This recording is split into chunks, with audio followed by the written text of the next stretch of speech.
64 deh. Nah, 64.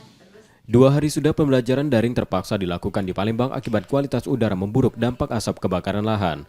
Ini yang dirasakan 2 saudara kembar, Naila Muazara dan Nadia Maulida, siswi kelas 4 Sekolah Dasar Negeri 182 Palembang. Sejak pukul 7 mereka sudah bersiap untuk mengikuti pembelajaran daring yang materinya diberikan guru dari sekolah melalui grup WhatsApp kelas. Didampingi orang tua, Naila dan Nadia mengerjakan tugas beberapa mata pelajaran. Meski sudah merasakan belajar daring dari rumah saat pandemi COVID-19 lalu, namun hal ini mereka rasakan kurang optimal karena materi yang diberikan guru melalui daring lebih sulit dimengerti, ditambah waktu belajar tidak efisien. Sebenarnya enak belajar di sekolah daripada di rumah, soalnya belajar di sekolah itu bisa paham pembelajarannya daripada di rumah, nggak enak.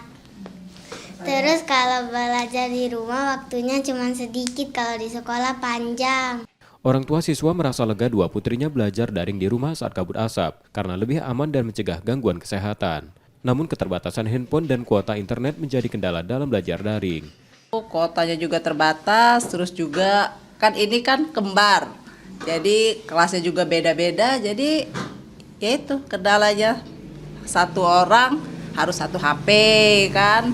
Paling tidak kan, ya HP-nya kan ada kuotanya. Terkait kabut asap, kami berharap ibu-ibu, termasuk kami ya, ibu-ibu, para ibu-ibu, semoga cepat berlalu kabut asap agar anak-anak bisa kembali ke sekolah seperti biasa. Siswa dan orang tua berharap kebakaran lahan yang terjadi di Sumatera Selatan segera tertangani agar kualitas udara membaik dan aktivitas pembelajaran di sekolah kembali normal. Reski Oktora, Muklas Diferensial, Kompas TV, Palembang, Sumatera Selatan.